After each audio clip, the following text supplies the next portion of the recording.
All right, good evening, everyone, and welcome to Portsmouth Coffee Talk in the evening. And we are here, make some adjustments here, make sure we are all. And I think we are. And thank you. I'm Slim Overton, and welcome to Portsmouth Coffee Talk again. And tonight we are going to talk a little bit about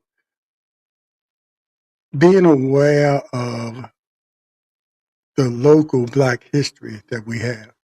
And I will have a guest here tonight. He's going to be my good friend and uh, fellow classmate, Ray Smith, who's going to join us. And looks like he's entered the studio. And let's let him in.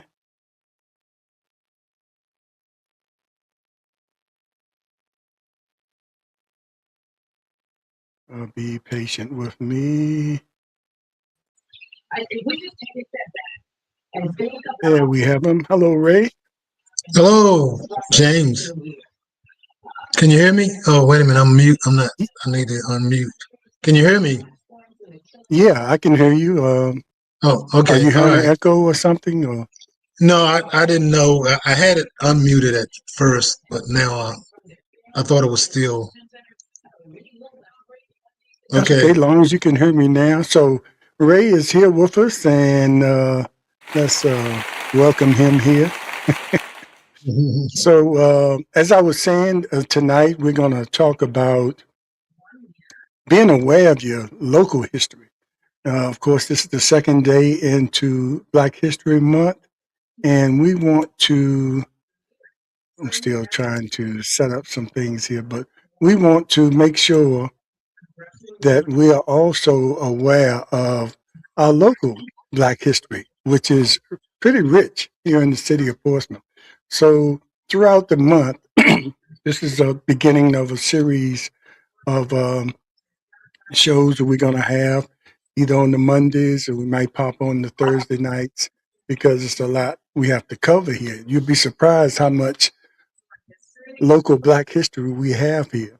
And big and small, it's some people that we don't often recognize that should be, that played a different, significant role in the lives of many people, such as our teachers and people in our neighborhoods and things like that. So we want to make sure our next generation coming up will know the local history of the place of their birth. You know, and we're going to always get that national history of Martin Luther King and George Washington Carver and Frederick Douglass and all those people, which is fine. Hopefully, they won't take that away. But we have to make sure we remember the people that paved the way here in the city of Portsmouth. You remember when they were going through the civil rights movement? Um, the people here kept in tune with the national movement, and then they had to sort of cater things here in the city of Portsmouth to fit what was going on here, even though you couldn't do everything that the national people were doing. So anyway, Ray, how you doing, man? Good to see you. I'm glad you were able to get away from your other obligation to come and be here with me tonight and talk about this. And it's funny, and Ray did come at the last minute. I called him at the last minute. I wanted to have someone to come, and who better to think, and why I'm thinking about it, let me show this. Who who better Yes, to have sir. here? Who better to have here than someone who was part of some history making back for our alma mater, IC Norcom High School? And you can talk a little bit about that, Ray. But I guess you agree, and it was kind of funny how when I called you, you said, "Wow, I just picked up some information that I keep and gather from the old journaling guide, some articles about."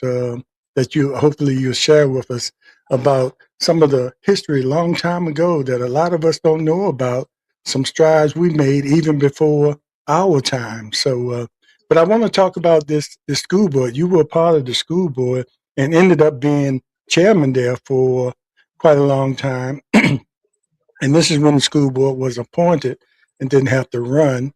So, you could really concentrate on school board activities and not, being elected every 4 years. But that's a whole nother story. But this was an important. This plaque is sitting at the new IC Norcom uh, school that that was kind of a fight because they had already built Churchland, and some of the council members, at least one in particular, I know, that was kind of fighting against building a new school right now for Norcom, even though we needed it also because they said they didn't have the funds after they had built the new Churchland.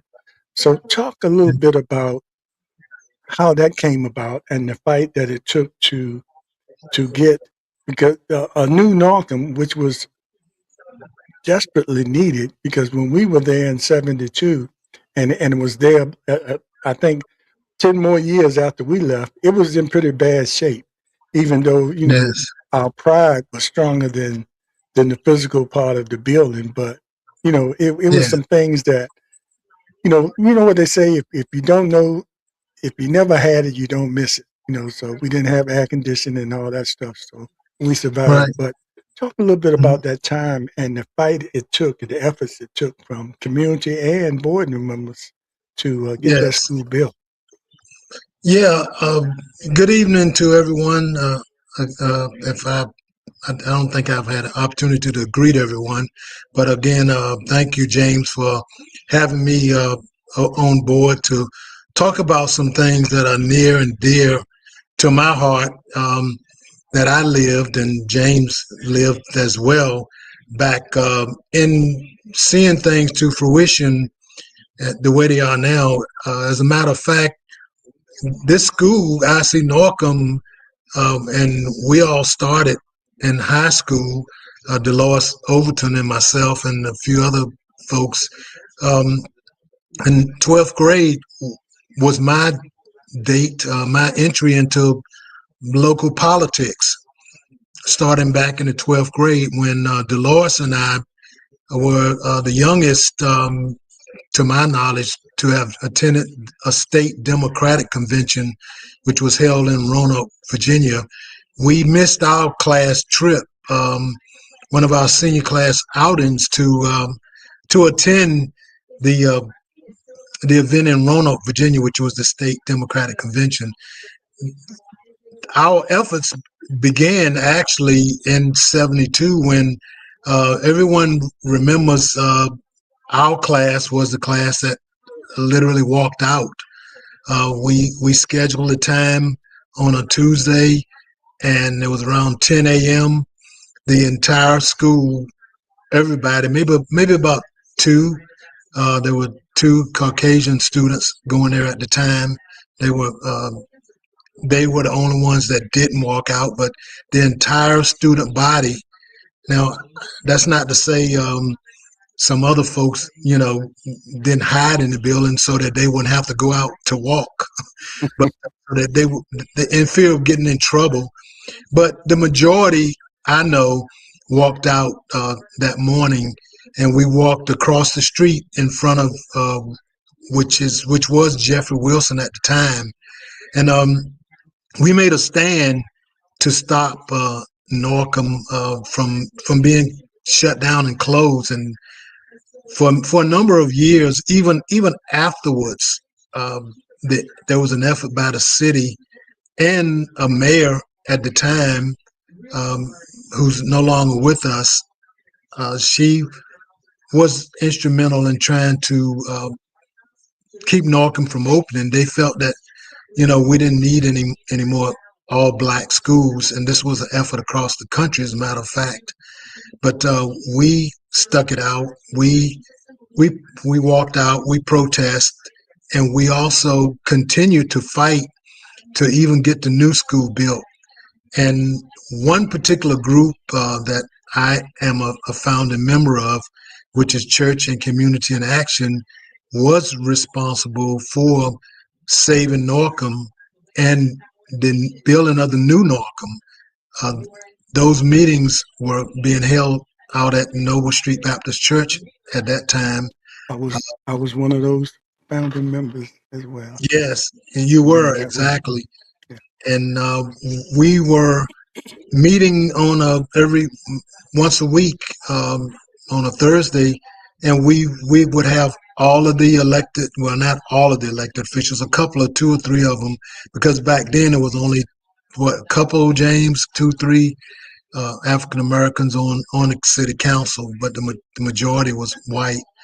So Yeah, we, I think city treasurer Charles Whitehurst was city treasurer then, yes, hmm, and we had some other positions, but yeah, we didn't have but a few council people. Yeah, but other exactly, people and in other prominent positions, a lot of preachers with yes, large yes, congregations. Yeah, that was the backbone of the organization. It was actually yes, started by the local pastors. Pastor, Fleming was one of the, original members.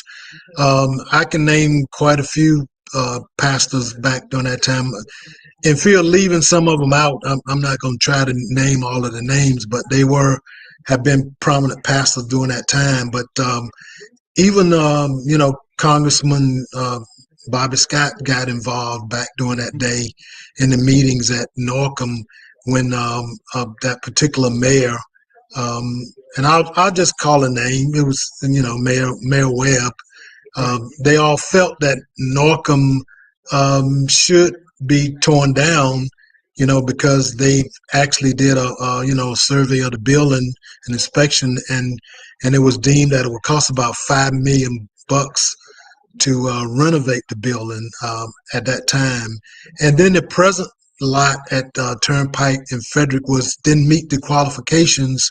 The 20, I believe it was about 30 acres, 25 to 30 acres. Don't quote me on that. I'm don't have all of that in my memory banks, but there's a state requirement for a high school Yeah, it in would have order been to too build a high small, school. and you couldn't Right. grandfather that in. You know, Exactly. I mean, it And was so that's grandfathered in as long as it was existing, but right. you know, And to build a new one, you had to. Yeah. the age of the building and the condition that the building was in, it was deplorable. And the way it was built, Norcom was built as a bomb shelter, as a fallout shelter, like the other schools were built. Woodrow Wilson was built that way. So it was pretty rugged, but it was the walls were leaking, water in the walls, and it was deteriorating. The concrete was starting to deteriorate. So it was contractor came in and estimated cost $5 million to bring it up to those standards. So um, that put it back on the city council at that time, and the city council, it was upon them to. And then there was another opportunity for me. That was my first opportunity to serve on the school board. Like you said a few minutes ago, uh, we were selected by the city council by a majority vote, and my name came up as a candidate. And And Leah Stiff was on there, and also Reverend yes, Charles Boyne. I think you all were the yes, only three African Americans up there. Was it another but one? James Bridgefoot, Bridgeport, that's right. I forgot. yeah, yeah, and then even after that, then Dr. Daniels came Hmm. aboard as well. So we really were in a struggle to try to keep the school open. And so right at Noble Street again, and this meeting was in the sanctuary because of the number of folks that attended. We negotiated with the mayor at the time, and she would go along with it if we agreed to relocate it. And then there was the question of, well, where are you going to relocate it? So a few sites were knocked around, and finally we all came to agreement of the old Harry Hunt Hmm. Junior High School, which was right in front of Frank DeLon Stadium. So that was the agreement, and once we agreed to that, the Church and Community in Action and the folks that were at the meeting, the African Americans at the meeting, it was agreed that, and it was voted on to move it to High Street where it is now in the present location. That meant Frank DeLon Stadium had to come down, which was another relic historical uh, place, and also Harry Hunt Junior High School. So, yeah, a lot of things happened during that time, and a lot of it was polarized, and we have to just tell it like it was, like it is. Things, kind of went along racial lines. The vote, even to place me on the school board, was split, and one white council member changed his vote and voted to appoint me to the school board. So there's so much, so many things that we can talk about back during that day, but that's just a quick snapshot of where we got to today, and where you saw Leah and myself and um, James Bridgefoot back during that time. I think if I can't even call all of the names that you Yeah, posted up there, but Charles we were the Bones, ones. Reverend Bones. Yeah, Charles Barnes. We were the ones that were on the school board during that time, and then I served on the school board for a little over 9 years. In my last 2 years, well, 2 years I was vice chair, and then the last two I was the chair of the board. And we also made a lot of successes and improvements in the school system itself. Yeah, and as far as you're talking about history, and then we'll move on to some other historical facts. But with the school system, I think one of the reasons they were probably fighting it, because then they could have a reason for actually closing it, because they say they don't have the Absolutely. money, and then the building would be in such disrepair that it wasn't fit for students. So that gave Yeah. them a reason to close it. So, That was you that know, was the number one reason that they were yeah, standing on initially. and that didn't happen. And that site ended up being a really good site. It was kind of local. The location was good for students. Yes, On this side of the water, and it was enough room for a stadium. Uh, yes, when you talk about uh, unequal education and yes. in sports. You know, uh, Wow. Craddock and Norcom were built about the same time. The footprints were about the same, but Craddock had a stadium, their Yes, own yes. stadium, and Norcom didn't. Yeah. But Churchland we had a can stadium, and we Norcom can didn't. really we if we really want to talk about racism in a public school system, we can start back. I know I can remember from the days at S.H. Clark, which I used to, some of us jokingly referred to it as East Side High. Of And From the movie. those were yes, from the movie. Those were the days when we saw a lot of racist activities, uh, procurement, placement of personnel and people, also hand-me-downs when the white schools in the Churchland area and other areas like that got new furniture. Those that furniture that they uh, that was replaced would hand it down to the schools, to the black schools, elementary schools, and high schools. These things were true. These things happened. They were real, and I'm not exaggerating. I'm making it up. You know, my mother herself also was an employee back in those days, and she would often complain. She was just a little old custodian, but she worked in the schools, quite a number of the schools, and there were a lot of complaints, to the school board and to the city council back during those days. Yeah, that was an important time. And so during this month, we'll have one of the shows that is dedicated to education, because a lot of Mm, things happen around the education. And hopefully I can get Horace Savage to come on. And, by him being 100 years old, he really can yes, share some information about yes, how it was and how it wasn't, but we still mm, excelled at IC Northam absolutely. and all the other elementary schools and junior high schools.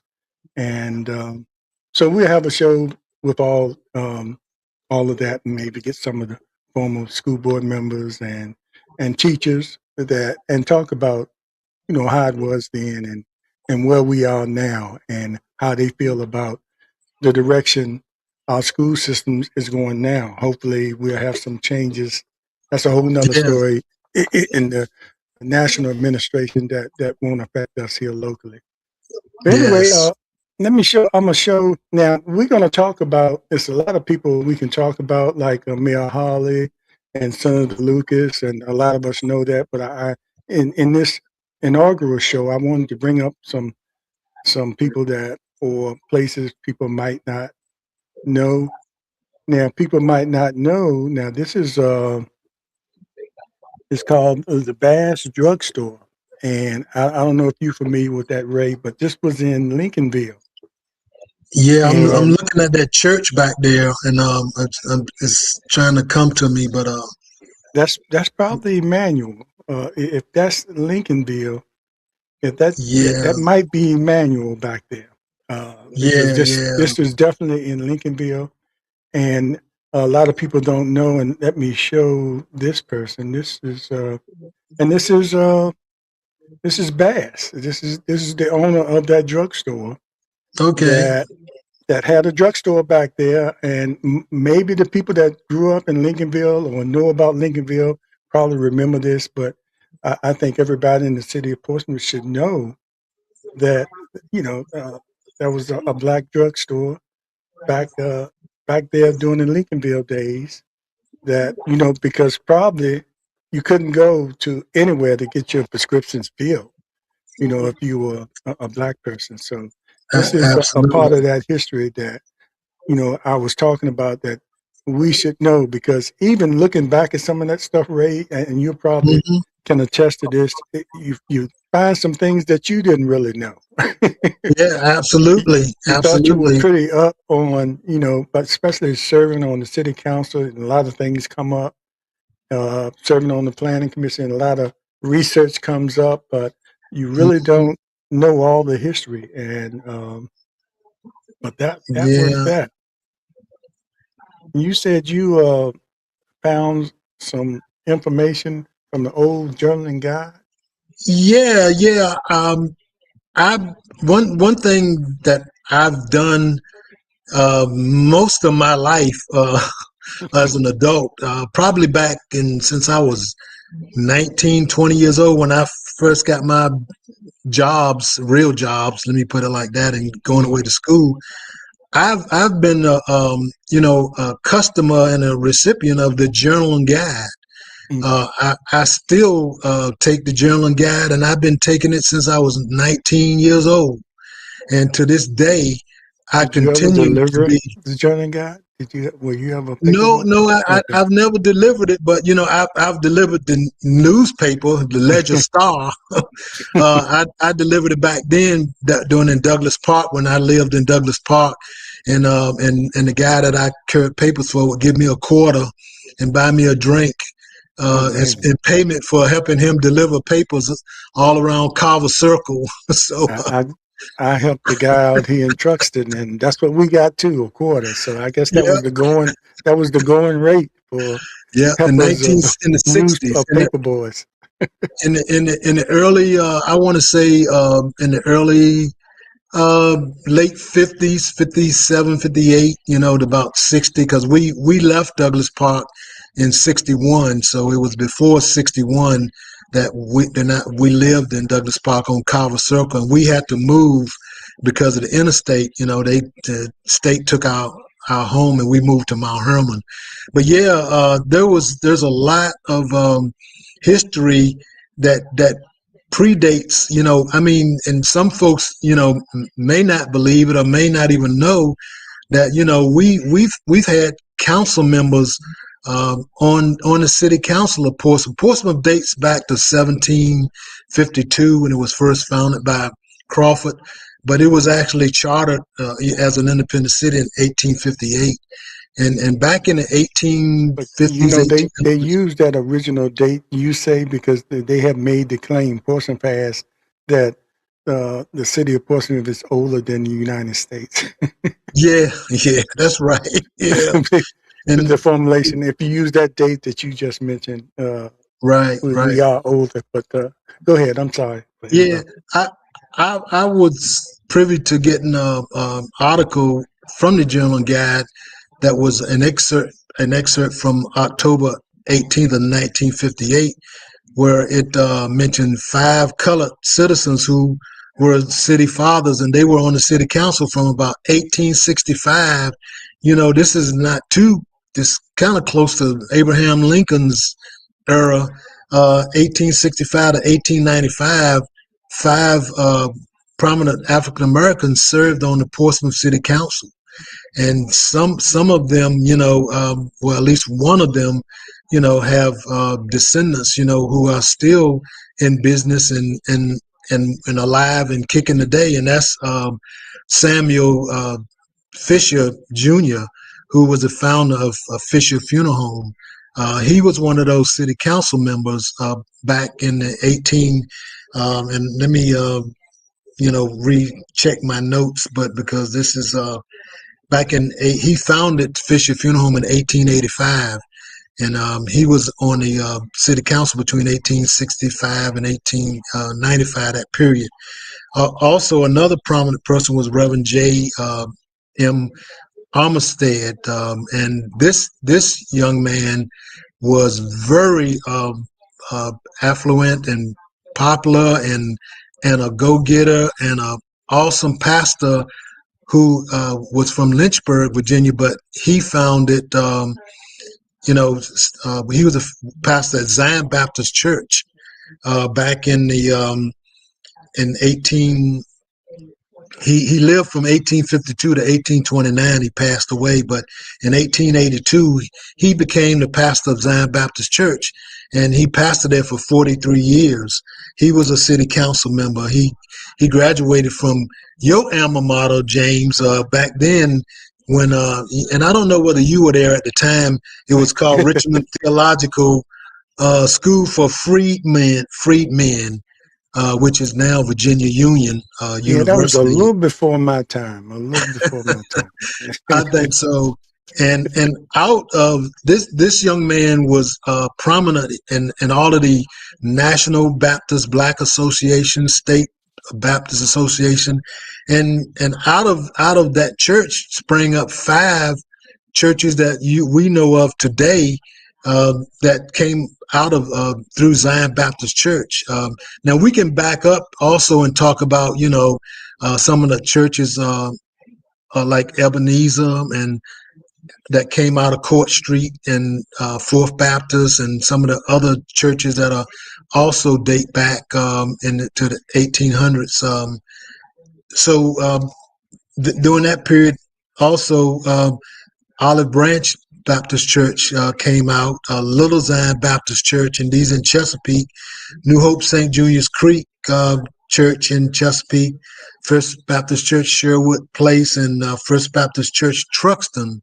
And I'm not sure of, I tried to do some more research on some of these churches, but wasn't able to find too much history about them, as well as, when these guys served. These guys served, there were actually 7 cities in Virginia that also had, African Americans that were served on their councils.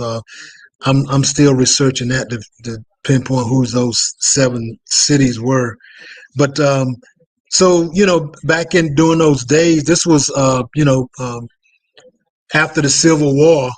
That was over at 1865, something like that, 1861, 1865. That was during Reconstruction. Yes, exactly. Because that's why we claim, a lot of people claim now that certain people were the first African Americans, like Dr. Holly and Big Boy Turner, Yes, first African Americans on the city council. But you hear that a right. lot throughout the South, Yes, but they yes, always add that part to it. That was right, before or after Reconstruction, because right. For when lack for lack of for lack of knowledge, we didn't yeah, know. I didn't know. well, yeah, I mean, I had some funny. they probably tried to bury that history like they're trying to do Yes, now, but a lot of things changed when Reconstruction came, because we were really prominent in the political field, even on yes, the national scene. in Congress. Yeah, But yeah, they said no, we can't have that. So right, right. they just But Dr. changed the Holly whole was thing, and that's what brought about the Jim Crow laws. So it Dr. just sort of Holly, erased everything. right? Dr. Holly, who I served with during my time on council, he was the first African American mayor. That Mayor, that yeah, that is a fact, But you had Raymond Turner. He was on council back during that time as well. So there were, uh, I I didn't go on council until 2004 to 2008, and then again I was reappointed in 2018 just to fill that the unexpired term of the Page Trey became the city treasurer, and I finished his term. So yeah, there's so much that back during the Reconstruction period that got buried and that got covered up.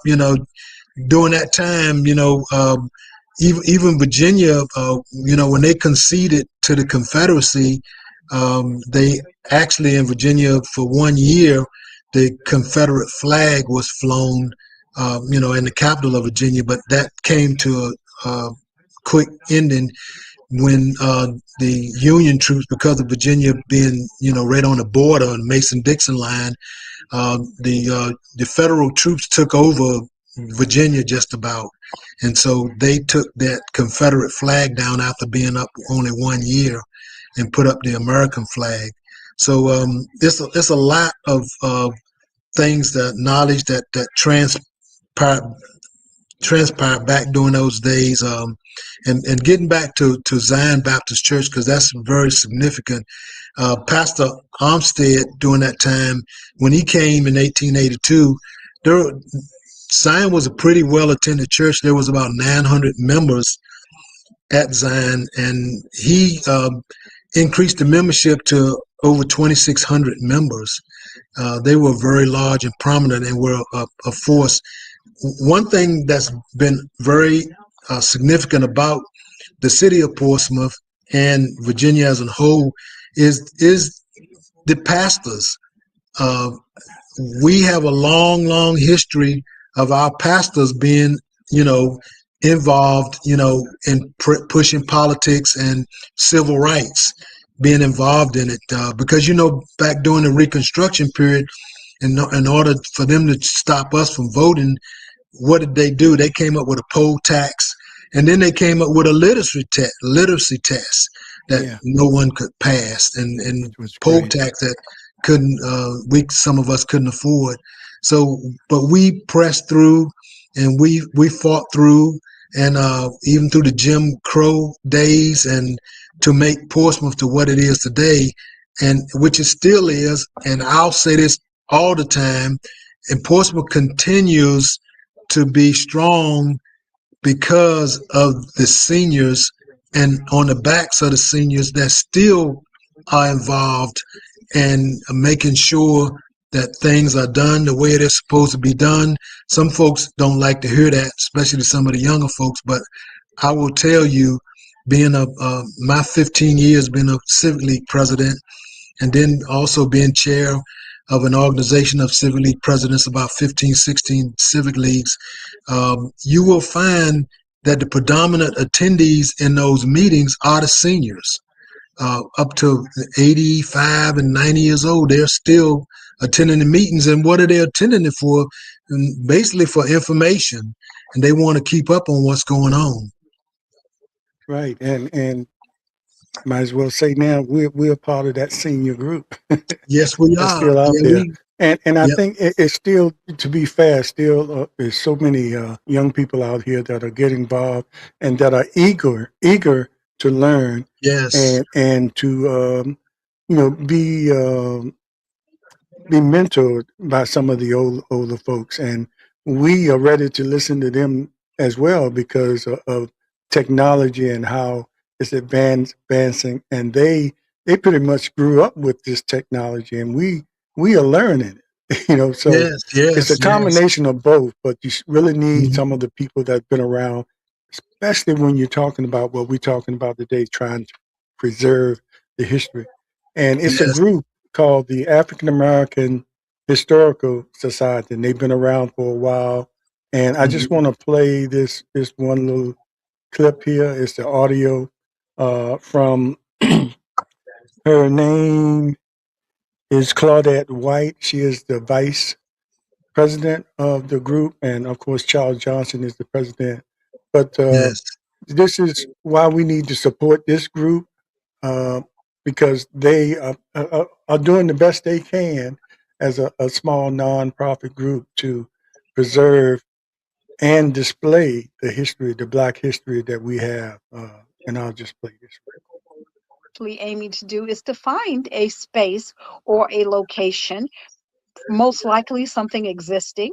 I sincerely doubt that we would find ourselves in a position to build from the ground up to house some of our artifacts. We have so many hundreds of artifacts that we just like to be able to display. And we have a 1920 something I.C. Norcom yearbook. We're no longer, we used to display it at some of our gatherings, but we're no longer able to do that because we have to get a grant to restore the book to its original condition. And at that point, it will only be able to be displayed under an acrylic cube, and people would no longer be able to touch it. But that's what Touch. everyone wants to do, is to touch it, and the oils from our fingers cause it to constantly deteriorate. So things like that. And none of us are curators or museum curators. So, like I said, privatization is very expensive. We would have to have a curator. It's so many steps in the process. Hiring a curator, and when I say hire, you every time I say hire, you understand there are dollar signs with Yes, that word. the dollar signs. Yeah, and Hiring a curator, also having it's, all of the items that we own assessed and valued, because some of these things that we own, some of the artifacts that we own, it's difficult to put a value on a big iron ball and chain that was mhm, worn around the ankle of a slave. And that depends on who's valuing it. So that's a process that we're going through right now, trying to find the proper people to assess and put a number, a dollar sign on all of the artifacts before we start displaying them. What we are actually aiming to do is to find a space or a okay. location, most likely. Starting over again. But that's the African American Historical Society of Portsmouth, who have been around for a while, and everybody knows May Breckenridge. Uh, how much she's been involved. I think Charles Whitehurst was one of the original founders of that group, and you have a lot of people in there now, and they have two spots opening. Now they're having a fundraising event this Saturday. It's kind of sold out now, but you can still support them. And later on, I'll put the information up on our site how you can support them, and they need the help. They have a lot of their information. I thought everything they had was in the colored library. You know Yeah. that you were a big part of having that move when you were on council too. We'll talk about that, but the colored library. But they have a lot of artifacts in storage that they have, Yes. and they're just looking for some place to house it and display it where people can come and see it. The young people, maybe the school can, schedule trips to come and see that information. And a lot of that information might include some of the information that you have, the articles from the journaling guide and Hmm. things like that. So we really need to be up on that because I really believe the more you know about your history, especially your Black history, and you said there's still some ancestors like the Fishers that are still here in business Hmm. today, the more you know about that, Hmm. the more pride you'll have in your city. And I Hmm. think that knowledge also translates in people getting that voting percentage up. Right. Absolutely. That's just the way I feel about it. Because it's Hmm. just some. You look at the pride of Narcomites and how involved people are from Absolutely.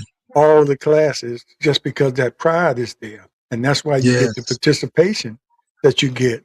through that. So it could be Yeah. the same thing there. So that's what we're Before trying to do this month. But go ahead, you can. But before I leave this subject of these black colored council members, I Hmm. left out. I told you about the two prominent, most ones, the prominent ones, uh, Reverend J.M. Amstead, and I told you about Samuel Fisher Jr. Samuel Fisher Jr. There was also three others to make the five. Nelson Proctor. There was John T. Junkins, and there was John Pugh. There's not a lot I could, find on those other than some of the family members. But yeah, as you were saying, there's so much history. I did spend some time consulting with the African American Historic Society during the time frame when they were trying to relocate the school from over on the property at Fourth Baptist. Well, actually, it moved from next to being Fourth Baptist, then from Fourth Baptist to the parking lot of Ebenezer, and we were trying to get it moved from Ebenezer to the present location. And it was said, by a city official that it couldn't be moved. And at that point in time, they came to me, and I did a little checking and some research, and found out that that wasn't true.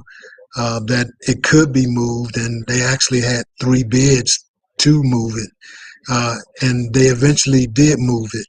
Um, after the rest of the city council supported the move, um, by the city. So it was just so many things that happen behind the scenes that folks have little knowledge of. But we also and I want to also bring up one other significant um, prominent person in the city of Portsmouth. That's and you mentioned the African American Historical Society, but Dr. Richard Singletary. Yes, yes. He's another person. I don't know how many folks have actually been to when it was open during that time. His home, which was an art museum, also um, place for training musicians, violinists, and piano, and also art and sculptural type of works that have been placed even in Chrysler Museum out on consignment at a lot of places around the state. Some of his work was put out, and some of his possessions, because what he did, he traveled all over the world and he purchased sculptures, artifacts, portraits, paintings from all kinds of artists and folks from all over the world. And those things, after he passed away a few years ago, those things are kind of laying dormant in his home, which was his museum, which was not open to the public, but only by invitation. Um, I'm a part of the board now, who are trying to open that back up to the public, and we're going to be petitioning the city for rezoning to own it. The property is grandfathered, but we want to be um, open, to the public, to allow folks to come in and tour and folks to see. And the property next door has been purchased, so there can be training on artwork and painting, and also music, those kinds of things. The foundation that we're putting together I to was ready to raise say it's money. going to be a private group owning it, or would it fall under the city? No, it's going to be private still. It's Okay. right now. I, It's I owned think that's by good in some brother. ways, just like the city took over the colored library, which was Hmm. good as far as maintenance and things like Yes, that. But you heard her say, I think I have another clip of her talking about, they appreciated that and they liked that because they wouldn't be able to maintain and keep the right, lights on. But then you right. have to, it's under the control of the city and the museums department. And Yes, they have to, whatever regulations or whatever uh, time frames or whatever they have to go up. The city goes under. They have to adhere to that. And plus they Yeah, don't have a and full time person there, and you have to right. sort of make an appointment to go there, and it closes. During the holidays when people. That's when people have the time to go Yes, because yes, I absolutely. sit on the museum board there, and I ask about that. Now that they're the city, I say, okay, well, when is it open? They say, well, we close on the holidays. I said, well, that's when people have the most time, Yeah, or the children are off. absolutely. That's when you Hmm. want to be open. What about Right. volunteers? And then when the city owns it, then you get into that thing. It's a slippery slope with the Liability. volunteers and people being in there and insurance and all that kind of stuff. Yes, yeah. So So it's best I hope we sometimes to won't be have done. to go that route. I hope Yeah, hopefully you all can we're stay gonna try a to private prevent that by foundation. yes, and that way we can still maintain control, and we'll be able to raise the necessary funds that we're putting together a program and a portfolio together now to reach out to organizations and individuals that want to donate it. But if you could just see a lot of the stuff that was on consignment has been bought back, and so there's just so much in there now that needs actually a larger place, but we will also be looking at expanding, his home as well, to make it larger.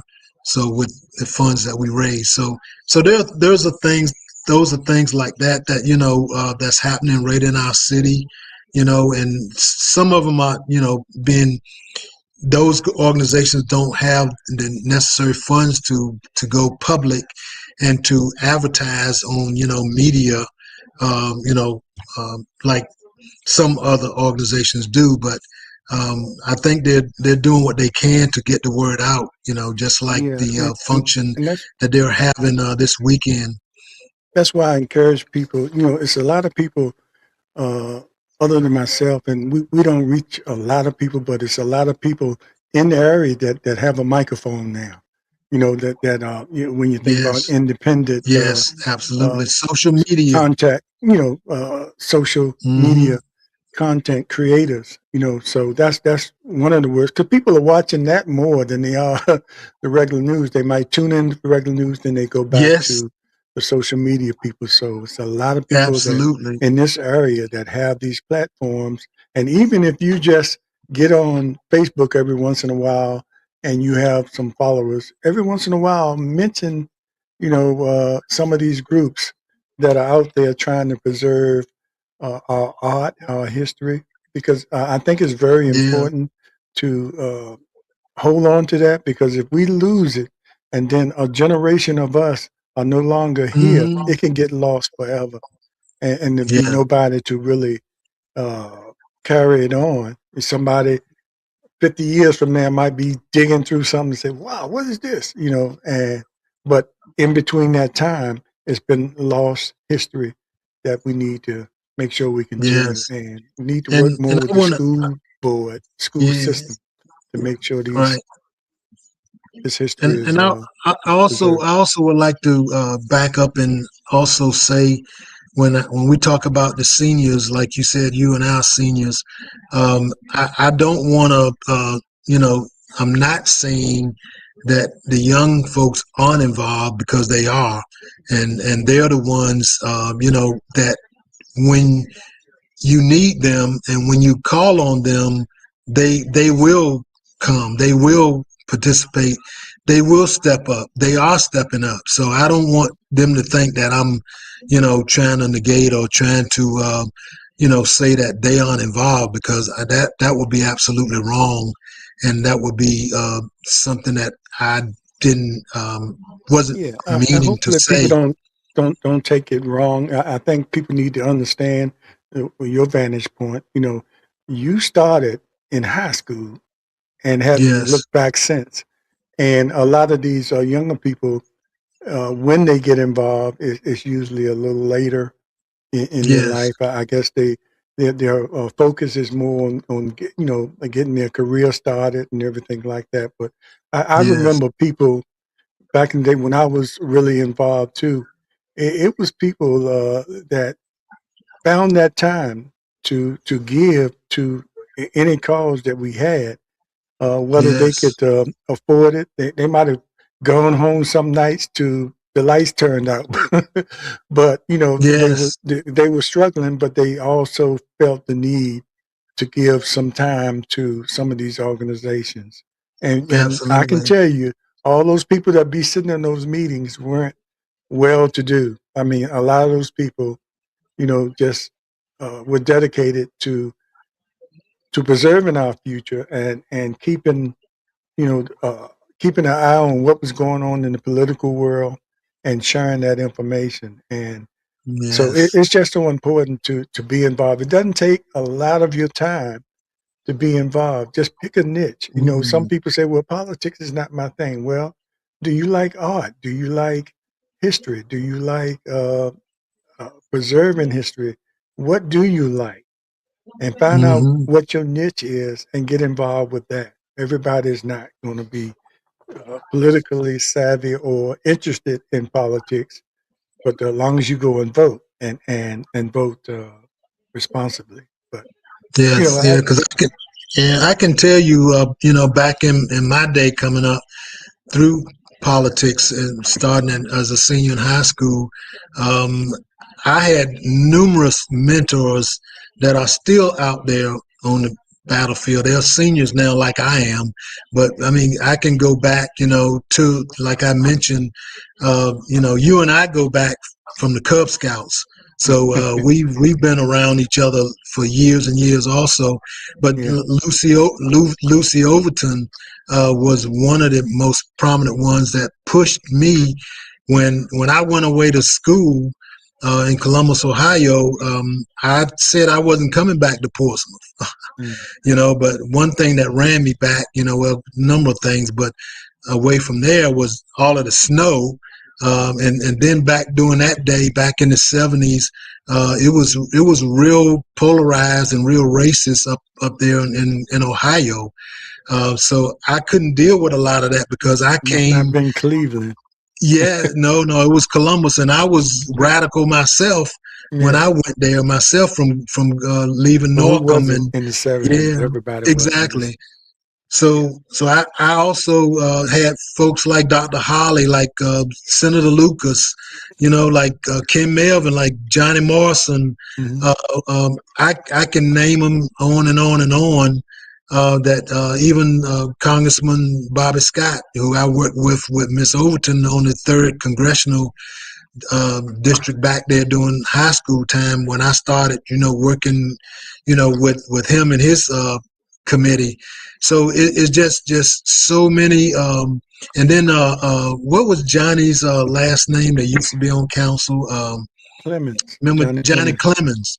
Yeah. Johnny Clemens was another one of my mentors that that all of them encouraged me, pushed me, and prodded me into and getting involved and staying involved. And then when I came back to Portsmouth back in 19, I think it was 75, 74. One of the first persons that called me and said, "I want you to come talk to me," was Miss Lucy Overton. Miss Lucy Overton heard I was in town back to stay, and I said, "Hey, I'm really not gonna be getting into the politics and the things like that." And she says, "Oh, yes, you are." She says, "Because uh, we're we're gonna put you on the city council." She said that in 1974. Yeah. And what happened? I wound up on the school board and on the city council.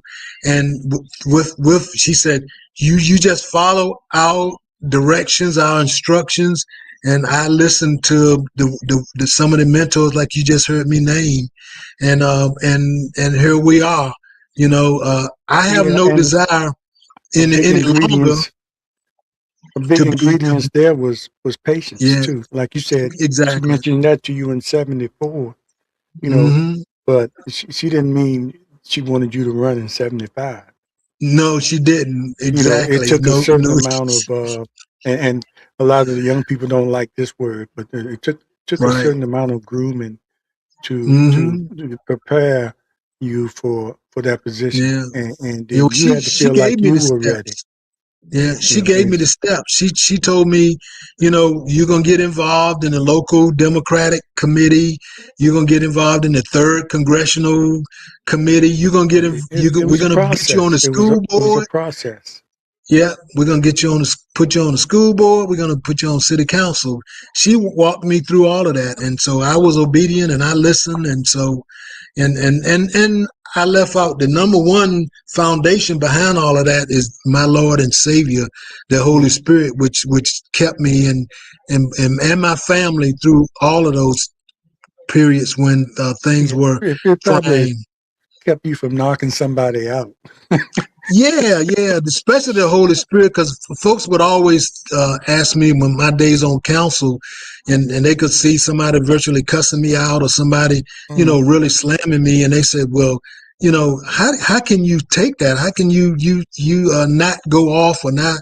But they don't know inside of me was Mount Vesuvius, but the Holy Spirit gave me the power to keep that in me and not let Satan, use me or take over me. That kept me calm and collected, and also gave me the gift of not showing it. So, Yeah, how about that?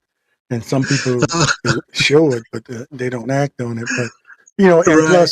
plus the years of grooming help too. So so Yes, I yes, just wanted to start this, and it's a lot of names, a lot of people we're going to bring up as we go along. But I just wanted to make sure that well, let me. I want to show this since we yes. lost him not too long ago. But Awesome. Bismarck Marriott, one of the stories, and we have quite a few people in the city of Portsmouth that have that same story, coming from humble beginnings. I mean, you look Hmm. at the two judges that just retired, Yes. Morrison, and Melvin, Hmm. both of them Yep. raised in Alabama, and I Hmm. think Bismarck, Jeffrey Wilson. And Yes. so, and that wasn't, some people might look at that. That's a formula for, repeating the same thing over and over again. A cycle that a lot of us get caught in. Not only in those neighborhoods, but in neighborhoods like Kevlar Manor and Truxton. The cycle can Hmm. continue. It's on the individual, uh, you know, it, his drive or their drive, his or her drive to want to succeed, along with all the influences that you have around you. So, and out there Yes. where he grew up is the street named after him now, and Hmm. even though the area is no longer there, but it's built up with more modern housing, and a street is named Yes. after him. So Hmm. he's one of our hometown heroes, served in the military and was ambassador to one of those African countries. I can't In remember. South Africa, I believe it Yeah. was in So that area. In that area. yeah, we appreciate him, but we'll be showing a lot of other people, and I just wanted to tell anybody that has any information on people they'd like us to feature here. Of course, we're going to feature the people that but I'm looking for those people the unsung heroes that Hmm. made some strides that uh, we're, bene- we're benefiting from today, but nobody really knows what they did. It Right. could be a teacher that influenced you. It could be the Hmm. mailman. I mean, back in the day, we would have the same mailman for maybe 10 years or more. And I, Hmm. I remember the mailman, the first of the month when those Social Security checks came in the mail. When he Hmm. when he delivered them, he would ring the bell, would knock on the door, and let the people know the check is here. Oh yeah. I know they did it out. He did it out here in our neighborhood, and he must have been out here for about 20 years. So even those Absolutely. people had an influence on some of the people and how they turned out and what happened in the city of Portsmouth. I mean, we've had Right, our right. problems, but we're Hmm. still here. We're still striving uh, for the best for our city. And the last thing I'll Hmm. say, if you want to run for council, I want to challenge the people that run. Make sure you know as much about the history as you can. I mean, it might not come up by you sitting up there at council meetings, but it does something for you when you issues come up and you know a little bit about the history of whatever's going on there before you vote on maybe tearing down a building that might be need to be designated historic. So that's my Hmm. point. All the people Yeah, used to talk about why did they put the jail down on the waterfront, but during the time that was all industry, and yeah, it just made exactly. sense to put you wouldn't put hotels down there the way it was at that time. It was all industry, shipping, and all kinds of things going on there. Where And you couldn't put housing them at in a a hotel neighborhood. would just wouldn't have fit. The best thing for it was City Hall and the jail. Yeah, So, but yeah, now and times have changed. So right. we finally want to get rid of that and see what happens. Hmm. And that's crucial. What happens down there on the waterfront is just as the bounty that the casino has delivered to the city. Right, What we put downtown on that waterfront is going to be critical now, right. and that's why folks need to get involved and For the speak up next 50 because years, the it's going to have city, to be. the city economic development, the city council, they're all looking for folks' input as to what they would like to see down there on the waterfront. And no one expects you to be an engineer or a developer, but it's just the types of things that you think would benefit downtown. Because when you take away the old Holiday Inn site, that one's going to be the first. And then once the jail and City Hall and the courts, the old court building is taken off, that's going to be quite a bit of real estate, prime real estate that's going to be on the waterfront. And so those meetings that are being held, I think the next one is on the 12th at Bidawee. Yeah, I think it's like what six to about 6:30. yeah. I'm not And even sure. they are very important, Ray. And I can tell Yeah. you from experience from being on the planning commission, we used to Hmm. have those kind of civic involvement meetings. And when you get past all the technical stuff and the best use for the land and how Hmm. much land you need to put certain things there, the input you get from those from the citizens is Hmm. invaluable. At least I thought it was listening to them. Like you said, that you don't have to be engineers, you don't have to be, uh, whatever professional this or that. Hmm. You just can have your own opinion and what you would like to see there. And a Hmm. lot of times, what the people want makes sense. Or Oh you yeah, put that yeah. together with all the technology or the technical uh, Hmm. language or whatever you need to build on the waterfront, and you have something that's going to last for 50 years or more, Yeah, yeah. That and meeting, that's that going to meeting be a is February. benefit to the city. That meeting is February 12th. Yeah, At they already had by the way, one from 6 to 7:30. Right. This will be the second one, and I think folks need to turn out just to hear what city's proposing. just so you Uh, know. Yeah.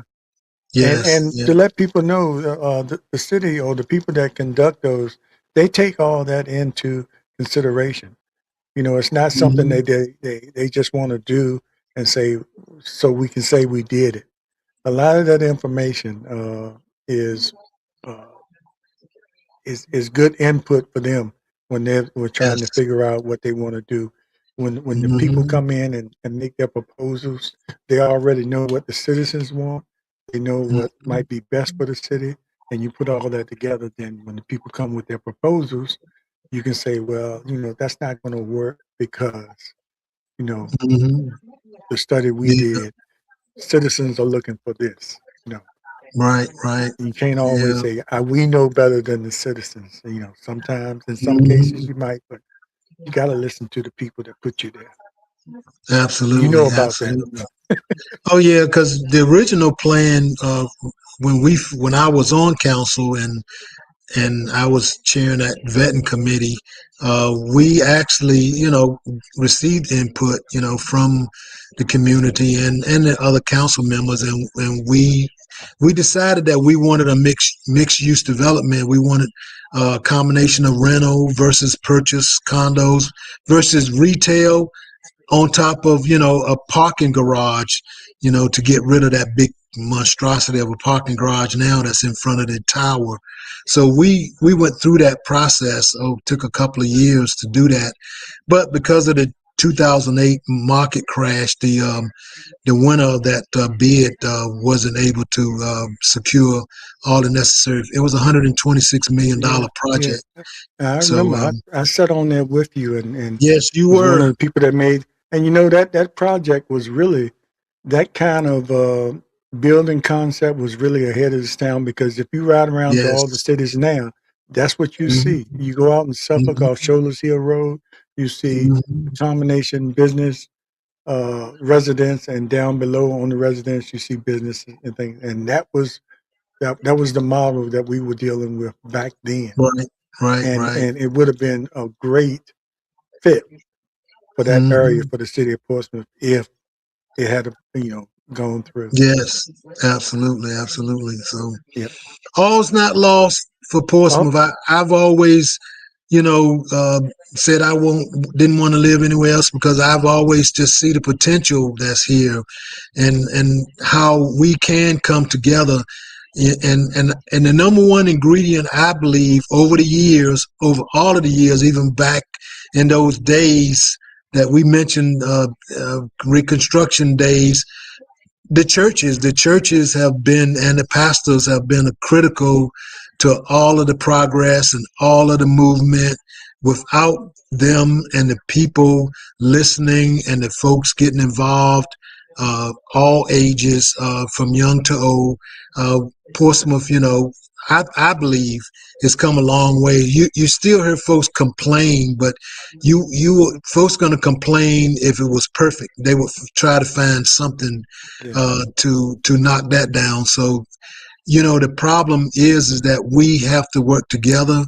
You know, not black or white, but black and white together.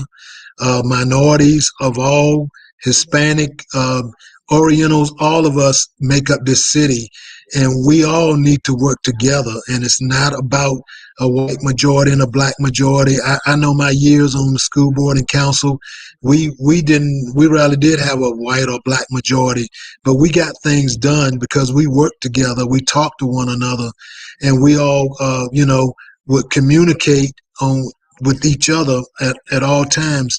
So we have got to, like you said, those folks that are looking to run for public office, and I will tell you that it's not for everyone. Everybody believes they have the right to do it, but there's a lot of homework that you mentioned that needs to be done to prepare yourself for it. Some institutional, governmental, foundational knowledge that you need to take time and learn, before even if before you even consider running or whether or not you should run, because it is not for everyone. But I just know that in order to be effective, in order to be a person that's going to make a difference, you have to study to prove thyself. You have to study. You have to take time. You have to have time. You working a full time job. It was difficult in my situation all of those years. Fortunately, I was in management, so I had a few liberties I could take, that didn't interfere. And my company also supported me in all of my efforts in being involved. So yeah. so And you if you don't find do, that and in you do all have a companies. job, make sure Yes, you're in a job where the company supports to understand what you're doing because yes, it's a lot more than those twice a month Tuesday meetings.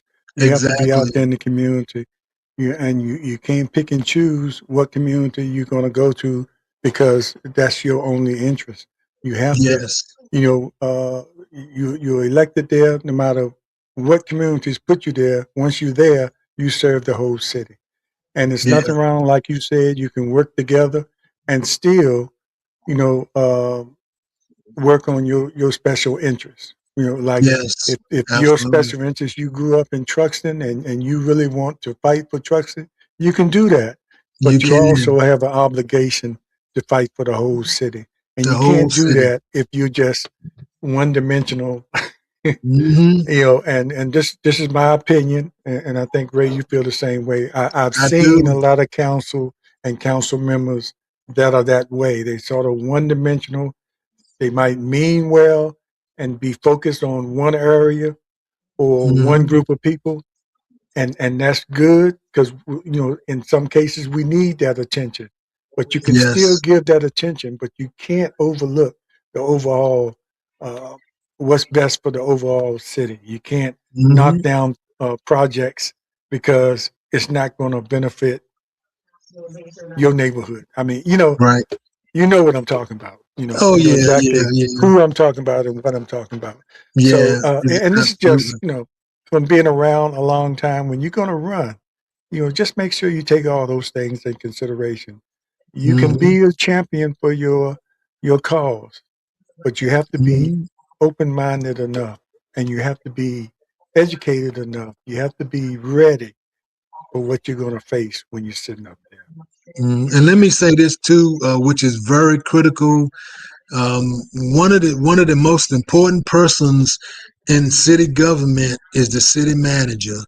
And as council members, even as school board members, their important person is the superintendent. You should develop, you are that person's boss. And I know my years, I was in management. I worked for 40 years and I was in management 36 of those 40 years. I develop relationships with my employees. That doesn't mean I kiss their butts or they kiss mine. Forgive me, but You it means that you develop a relationship. City council members lightning's should. going to strike you. You said, but I know, but okay. develop a relationship with the city council members should develop relationships with their city managers or work in partnership with them, and not an adversarial one, not one to make demands that they can't meet and that's beyond their power. Because as a council, city council, you actually control the purse strings, and but that city manager, you hired and you appoint him to orchestrate, to run the city, to carry out. He's your CEO. And so you want to, when I was there on the school board and the city council, I got along with all of the city managers. They made me mad sometimes. We fell out sometimes, but Yeah, that's going to happen. like you win some, you lose some. Even with council members, you win some, you lose some. But I I knew mean, that that that's person, human that nature, person, human behavior. exactly, that person is responsible for the life and blood and the death of that city. And that's what happens nowadays because a councilman, can't get a city manager to do what they want to do, or a group of them get together and decide, well, we're going to run this or that, which is legal, but it's not always ethical, when you put unprecious, undue pressures on them that cause them to go in gray areas or areas that could violate, the city codes or constitution, so the charter. So we all have to go in with open minds, and we all need to go in to try to work with one another and to work, especially, I'll repeat this again, especially with the city manager. That is the most critical person in the city government. Yeah. And voters, make sure you hold your elected officials accountable. Hmm. You might like them, and sometimes you have to put their feet to the fire, and then the next day Hmm. y'all go and have a drink somewhere. But you have to hold them accountable. You put them there. You don't vote them in and just sit back and watch them and complain about what they're not doing. You got to let them Hmm. know, and Yes. you don't always have to be at city council to let them know. You can email them. You Hmm. can call them because once they run, most of them know. that they're giving up their life. You know, it's certain times where you need to respect their privacy, family and things like that. But they know, most of them know, and some of them don't.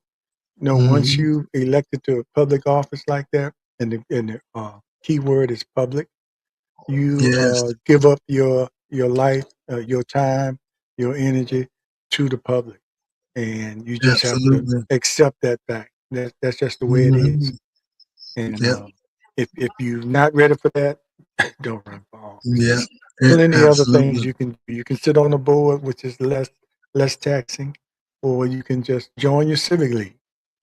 You know, Hmm. that's a powerful way to get things done. So we've Hmm. gone into mentoring here. Yeah, That's what happens when you get our age, Ray. You know, yeah, most of our conversations is sharing our experiences because we kind of been there and and we have done that, made the been there, done mistakes that. and still Yeah, making mistakes, but and gonna make we have more. something to share.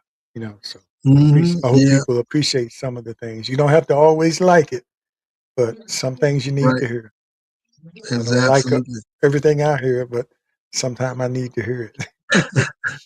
But anyway, before we go, remember we're going to still continue all month coming back. And of course, in between, this is also National Heart Month. So I have a lot to say about that, Hmm. and men's health and heart and with the ladies too. So we're going to be Yes. talking about that. And don't forget about on Tuesday nights, Slim and Shona show. No telling where we go with that. But tomorrow we're going to be talking about grandparents and the roles Yeah. of grandparents. Have they really changed? So we're going to Hmm. talk about that.